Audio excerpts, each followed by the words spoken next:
ప్రభువైన యేసుక్రీస్తు నామమున తెలుగు రాష్ట్రాల ప్రజలకి, తెలంగాణ, ఆంధ్రప్రదేశ్ క్రైస్తవ సోదరులకు, సేవకులకుని ప్రభునామను మీకు శుభములు కలుగునుగాక.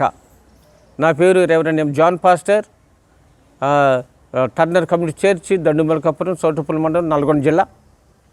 1982 సంవత్సరంలో నేను సేవ కోసం ఇక్కడికి వచ్చాను. ఆత్మీయ తండ్రి గారైన రెవరెండ్ డాక్టర్ ఏబి మాసిరమణయ్య గారు ఈ గ్రామంలో ఉంచారు. చిన్న పాకాలో ఉండి నమ్మకంగా దేవుని సేవ 42 సంవత్సరాలు చేసాం. చిన్న బిడ్డలు ఇక్కడే పుట్టారు, బిడ్డల పెళ్ళిళ్ళు ఇక్కడే జరిగినాయి. కానీ ఇప్పుడు నిర్దాక్ష్యంగా వచ్చి ఈ ప్రాపర్టీ మాది, మీరు ఖాళీ చేయాలని పోలీసుల ద్వారా కోర్టు కేసులు పెట్టి వేధిస్తున్నారు. కాబట్టి సంఘమంతా మా కొరకు ప్రార్థించండి. ఈ యొక్క మందిరము నిర్మాణ విషయంలో మేము చాలా కష్టపడ్డాము. ఈ మందిరములో విశ్వాసులు కానీ మరి ప్రతి ఒక్కరూ కష్టపడి దీన్ని కట్టుకున్న వారమే. టర్నర్ అనే ద్వారా కొంత మనీ ఇచ్చి డాక్టర్ మాసిరమ్మ గారి ద్వారా ఈ చర్చి కట్టించాడు. ఈ మందిరము మీకే అని మా మాసిరమ్మ గారు చెప్పిపోయారు. మా గ్రామానికి అంకితం చేసేయాలి. జాన్, నువ్వు నీ పిల్లలు సేవ చేసుకోమని. ఈరోజు రేట్లు పెరిగిన సరికే ఈరోజు వచ్చి ఖాళీ చేయాలని పోలీసుల ద్వారా కోర్టు కేసులు పెట్టి మమ్మల్ని మానసికంగా వేధిస్తున్నారు. క్రైస్తవ సేవకులారా, నాయకులారా, మీరు మేల్కొనండి. మీరు మా కొరకు ప్రార్థన చేయండి. దేవుడు దీనదాసునికి గొప్ప మేలు చేయబడినట్లు మీరందరూ ప్రార్థించవలసిన కోరుతున్నా. కాబట్టి నాకు వచ్చినటువంటి బాధ ఏ సేవకుడికి రాకూడదు, పోలీసులతో కేసులు ఇరుక్కోవద్దు. కాబట్టి ఒక సంస్థ నమ్ముకుంటే ఈరోజు సంస్థ నన్ను బజారు గుంచుతుంది. మీరందరూ నాకు మేలు కలుగునట్లు ప్రార్థించండి. మీరు క్రైస్తవ పెద్దలందరూ మేలుకొనండి. నాకు క్షేమముగా ఆరోగ్యంగా ఉన్నట్లు మీరు ప్రార్థించండి. డాక్టర్ జోసఫ్ కిషోర్ గారి కుమారుడు డాక్టర్ సుహాస్ మాసిరమణ గారు, ఆయన వచ్చి మమ్మల్ని ఖాళీ చేయండి, ఇక్కడ మేము హాస్పిటల్ కట్టించుకుంటాం, ఈ చర్చి మాది అని బలవంతంగా చేస్తున్నారు. కాబట్టి క్రైస్తవ నాయకులారా, మీరు నా పక్షాల నుండి మీరు న్యాయం చేయవలసిన కోరుతున్నాం. మీ కళ్ళారా మీరు చూస్తారు. వారు మర్యాదగా వెళ్ళిపోతే అన్నీ బాగుంటాయి. కానీ మర్యాదగా మీరు వెళ్ళలేదనుకోండి, చాలా ప్రాబ్లమ్స్లో పడతారు. మీకు ఏ సంబంధం లేదు దీంతో. అతి త్వరలోనే మీరు వెళ్ళిపోవాలంటే మేము ప్రతి ఆదివారం వచ్చి ఇక్కడ ఆరాధన చేస్తాం. మా ఆరాధనలో మీరు ఉండాలంటే ఉండండి. లేదు మీకు జానే కావాలి అని అంటే మీరు బయటికి వెళ్ళి ఎక్కడైనా చేసుకోండి. ఇక్కడ ఉండే పరిస్థితి కానీ వీలు కానీ ఇక్కడ మీ దగ్గర ఉండదు. 2 రోజుల్లోనే వారు బయటికి వెళ్ళిపోయిందంటే గేట్ కూడా లాక్ అయిపోతుంది. నీ మీద ప్రేమ లేకుంటే వెలువడం కూడా చర్చి వాళ్ళు ఇచ్చిరు. ఏదైనా చేసుకోమా, మాకు దాంతో సంబంధం లేదు. మాకు దీంతోనే సంబంధం, మాకు దీంతోనే సంబంధం. ఎప్పుడో బయటకు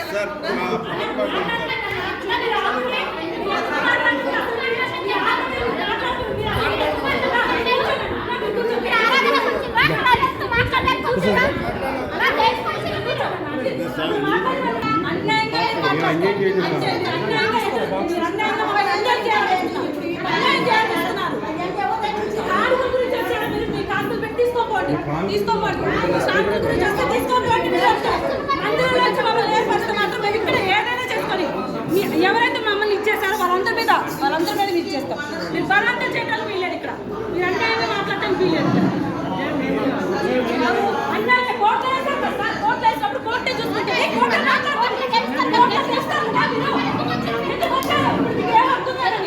మాట్లాడాల్సిన అవసరం లేదు. ఇక్కడ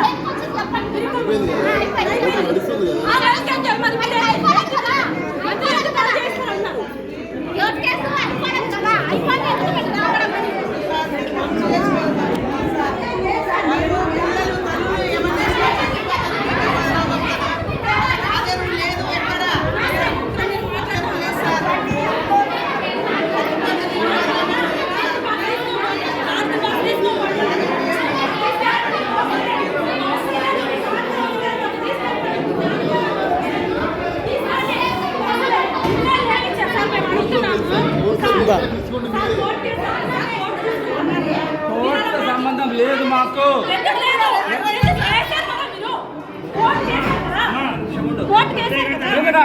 చెప్పండి సార్, చెప్పండి. మీరు కొట్టినా సరే సార్, దెబ్బ కొట్టినా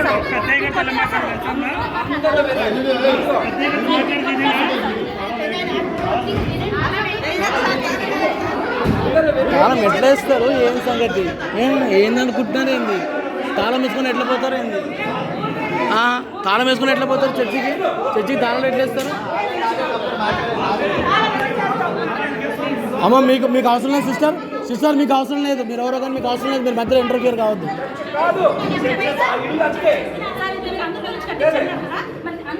బ్రదర్ మీరు పక్కన రండి, మీరు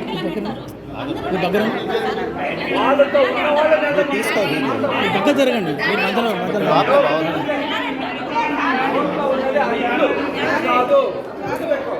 వాళ్ళు ఏమన్నా అయితే ఈ చర్చిని అడుగు కూడా పెట్టారు, మీరు ఊరందరూ వేస్తారు. వాళ్ళు ఏమన్నా అయితే ఊరందరూ చర్చి తాళాలు వేయడం ఏంటి? ఏందో అంతా ఎవరు నేర్పించారు? ఎక్కడ నేర్చుకున్నారు ఇదంతా? ఎక్కడ ఎవరు నేర్పించారు? ఎవరు నేర్చుకున్నారు? ఎక్కడ నేర్చుకున్నారు చర్చికి తాళాలు వేసుకొని పోయేది?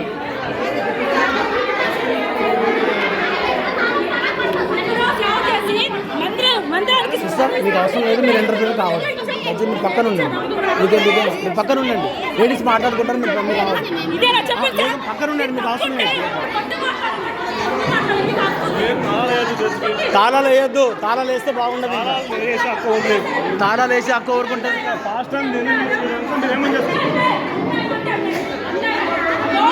తాళం ఎట్లేస్తారు బ్రదర్? తాళం ఎట్లేస్తారండి? ఏంది? అడిగేవాళ్ళు లేరనా? దేవుంది వాళ్ళది కాదు. దేవుంది వాళ్ళది కాదు. దేవుంది అవును. దేవుడి తాళాలు వేయొద్దు. దయచేసి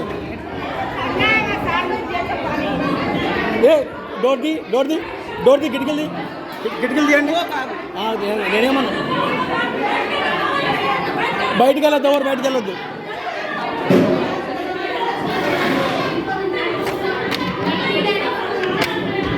అందరు కూర్చోండి.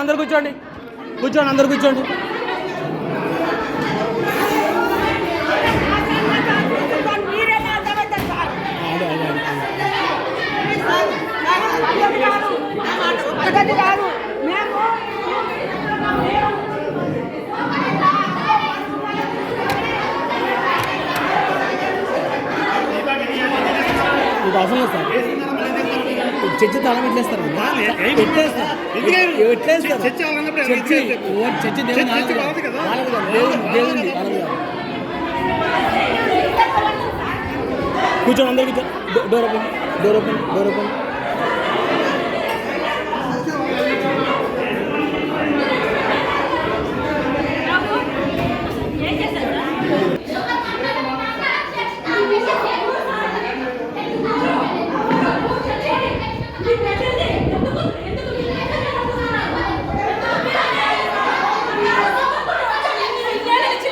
ఇప్పుడు వచ్చి మాట్లాడుతూ సొత్తనుకుంటా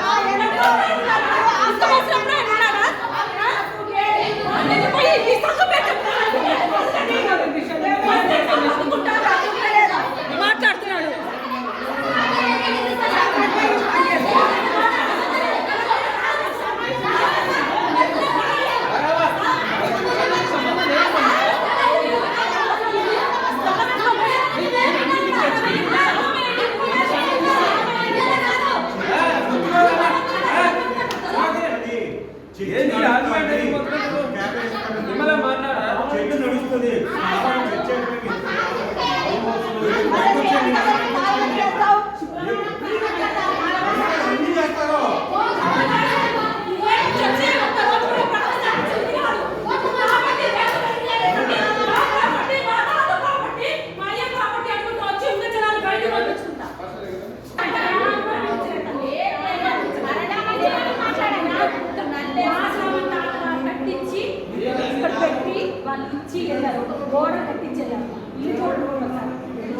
అప్పుడు మీరు పుట్టినా లేదా నేను పుట్టినా లేదా వాళ్ళు వెళ్ళినప్పుడు మనకు తెలియదు.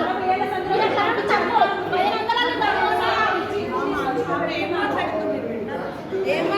ఏం మాట్లాడినా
వాళ్ళు తెలుసుకోవాలి. ఇన్ని సంవత్సరాలు చేస్తాను, మన పేరు మీద ఉందా వాళ్ళ పేరు మీద ఉందా అని వాళ్ళే తెలుసుకోవాలి కదండి.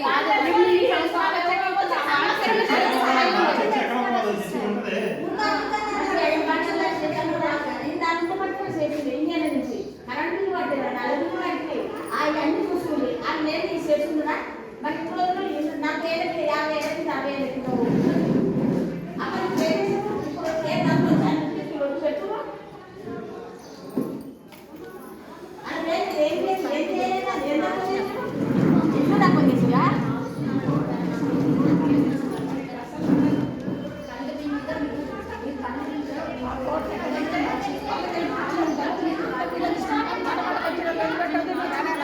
అవుతాయి మన తలకరంపు.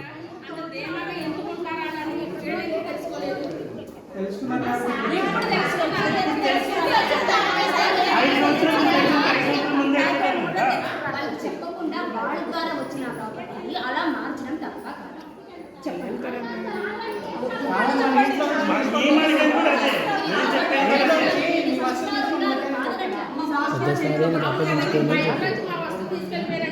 దానికోసం నేను వెళ్ళి వాళ్ళు దెబ్బలాట తీసి తెచ్చుకుంటాను. అవును కదా? ఆగండి, అవును కదా? మరి ఇన్ని సంవత్సరాలు బట్టి వాళ్ళ మీద వదిలేశారు కాబట్టి వాళ్ళు నాకు ఏదైనా ఇస్తారన్న ధీమాతో వాళ్ళు ఉన్నారు కాబట్టి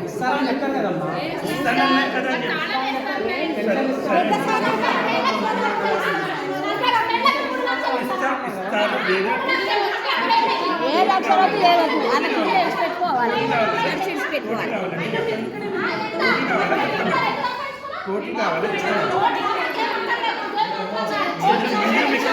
అందుకని మందిరం ఎక్కడ ఉంటుంది? మందిరం ఎక్కడ ఉంటుందమ్మా? మందిరం నేను తీసుకోవట్లా, మందిరం నేను తీసుకెళ్తున్నామా?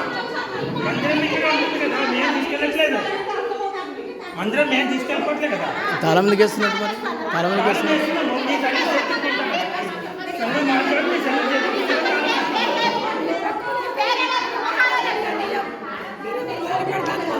సంఘం ఎన్ని రోజులు సంఘం విడుస్తున్నాడు. అది మీది అన్నా కూడా మీది అన్నా కూడా ఒక వస్తువు తీసుకోవచ్చు. మేము తీసుకోవచ్చని అడిగి తీసుకుంటాం. అలాంటిది అంటే పెద్దసారి అప్పగించిందానా? పెద్దసారి అప్పగించింది కాబట్టి మరి మాకు మార్చిపోయాము. పెద్దసారి అప్పగించిపోయింది అట్లా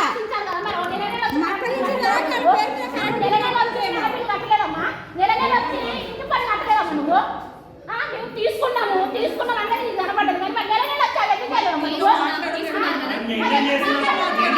మరి నెల నెల తీసుకున్నావు కదా ఆ మాట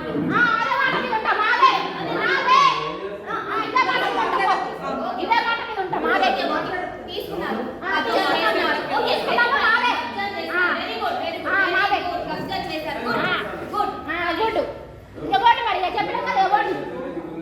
యేసుక్రీస్తు నామంలో మీ అందరికీ రాఫా కలుగును గాక. నేను పాస్టర్ జెరోమ్, మరి పాస్టర్ గారి వల్ల పెద్ద కుమారుణ్ణి. నేను కూడా 22 సంవత్సరాలుగా నేను డాడీతో కలిసి పరిచయం చేస్తూ ఉన్నాను. మరి 1986 సంవత్సరంలో ఈ చర్చి నిర్మించడం జరిగింది. టర్నర్ అనే దొర కెనడా నుంచి వచ్చి గ్రామ ప్రజల నిమిత్తమై ఈ చర్చిని నిర్మించారు. అప్పటి నుంచి 43 సంవత్సరాలుగా డాడీ నేను ఇద్దరం కలిసి ఇక్కడ పరిచయం చేస్తూ ఉన్నాం. ఇన్ని సంవత్సరాలుగా మరి మేము ఎంతో కష్టపడ్డాం. మాకు ఎటువంటి సహాయ సహకారాలు లేవు. గ్రామాల్లో పరిచయం చేయడం చాలా కష్టం, చాలా ఇబ్బంది, చాలా ఎంతో కష్టంతో కూడుకున్న పని. అయినప్పటికీ దేవుని మందిరం మూతపడదనే ఉద్దేశంతో 42 సంవత్సరాలుగా మరి పరిచయం చేస్తున్నాం. మరి ఇది కట్టించినప్పుడే డాక్టర్ ఏబి మాసిలామణి అయ్య గారు డాడీతో ఇచ్చిన వాగ్దానం, జాన్ కంటిన్యూగా నువ్వు ఇక్కడే ఉండు, నువ్వు ఇక్కడే పరిచయం చేసుకో, ఎప్పటికైనా ఈ స్థలాన్ని ఈ యొక్క సంఘాన్ని నీకే అప్పచెప్తామని ఆయన వాగ్దానం ఇచ్చాడు. మరి దేవుని వాగ్దానం కూడా ఉంది. అందువల్ల బట్టి ఇన్ని సంవత్సరాలుగా ఇక్కడ మేము పరిచయం చేస్తూ ఉన్నాం. ఎన్నోసార్లు కిషోర్ గారు కూడా మరి మాట్లాడారు, ఎప్పటికైనా ఇది మీకే ఇస్తాము, మీరే దీన్ని అభివృద్ధి చేసుకోండి అని. కానీ ఈ సమయాల్లో మరి దాదాపుగా ఒక పోయిన సంవత్సరం నుంచి ఇది ఇష్యూ నడుస్తూ ఉందండి. మరి 2024 సంవత్సరంలో జూలై మాసంలో మా మీద కోర్టు కేసు వేశారు. కోర్టు కేసుతో ఇంతవరకు మరి మేము ఎన్నడూ కూడా కోర్టుల చుట్టూ, పోలీస్ స్టేషన్ల చుట్టూ మేము తిరిగిన వారం కాదు. అయినప్పటికీ కోర్టు కేసు వేసి మమ్మల్ని ఎంతగానో బాధ పెడుతున్నారు. ఈ మధ్య పోయిన వారం నుంచి ఏప్రిల్ 27వ తారీఖు నుంచి మరి వాళ్ళందరూ టీంతో వచ్చారు ఇక్కడికి. ఈ చర్చి మాది, జాన్ తీసేసాం, జాన్కు ఈ జెరోమ్కి సంబంధం లేదు, ఈ ప్రాపర్టీ మాది, ఈ ఆస్తి మాది, ఈ ఆస్తి మీద సర్వ హక్కులు మాకే ఉంటాయని చెప్పి వారు మమ్మల్ని బాగా బెదిరించడం మొదలుపెట్టారు. మీరు తప్పకుండా వెళ్ళిపోండి, వెళ్ళిపోకపోతే మిమ్మల్ని బలవంతంగా ఖాళీ చేపిస్తాం, తర్వాత పరిణామాలు తీవ్రంగా ఉంటాయని చెప్పి మమ్మల్ని హెచ్చరిస్తున్నారు. మమ్మల్ని అనేక రకాలుగా మరి భయభ్రాంతులకు గురి చేస్తున్నారు. దీనికి పోలీసుల సహకారం ఎక్కువైపోయిందండి. పోలీసులు కూడా వారి వంత పాడుతూ మమ్మల్ని ఎంతగా మానసికంగా గురి చేస్తున్నారు. మరి మొన్న 27వ తారీఖు మా మీద కేసు పెట్టారండి. కేసు పెట్టి మమ్మల్ని ఎంతో వేధిస్తున్నారు. ఇలాంటి వేధులు మేము భరించలేకపోతున్నాం. గ్రామంలో ఇంత కష్టపడి ఎన్నో సంవత్సరాలుగా పరిచయం చేస్తున్న మాకు మరి ఇన్ని సంవత్సరాలుగా మరి ఎంతో నమ్మకంగా పరిచయం చేస్తున్న మాకును పోలీసు కేసుల ద్వారా, కోర్టు కేసుల ద్వారా జోసెఫ్ కిషోర్ గారు, ఆయన కుమారుడు సుహాస్ మాసిలామణి కిమ్స్ హాస్పిటల్లో ఆయన నీ మొకాలు చిప్ప రిప్లేస్మెంట్గా ఆయన చేస్తున్నాడు. నీ రిప్లేస్మెంట్ డాక్టర్గా పనిచేస్తున్నారు. చాలా 400 కోట్లకు పైగా ఆస్తులు ఉన్నాయని ఇక్కడికి వచ్చి మొన్న చెప్పుకున్నాడు ఆయన. మరి ఇప్పుడు మమ్మల్ని ఇంతగానో వేధిస్తున్నారు, ఇంతగానో మమ్మల్ని బాధ పెడుతున్నారు. దయచేసి క్రైస్తవ నాయకులు, క్రైస్తవ సేవకులు, మరి పెద్దలు ఈ విషయంలో జోక్యం చేసుకొని మాకు దయచేసి న్యాయం చేయవలసిందిగా కోరుతున్నాను. మరి ఈ వీడియో ఎంతవరకు చేరుతుందో పోలీసుల సహాయకారులు వాళ్ళకి ఎక్కువగా ఉన్నాయి, మమ్మల్ని ఎంతగానో వేధిస్తున్నారు. దయచేసి ఈ వేధింపుల నుంచి మాకు విడుదల కలగాలని దయచేసి మీరందరూ మాకు సహకరించవలసిందిగా ప్రభు పేట మనవి చేస్తున్నాను. దేవుడు మిమ్మల్ని దీవించునుగాక. Amen, amen, amen.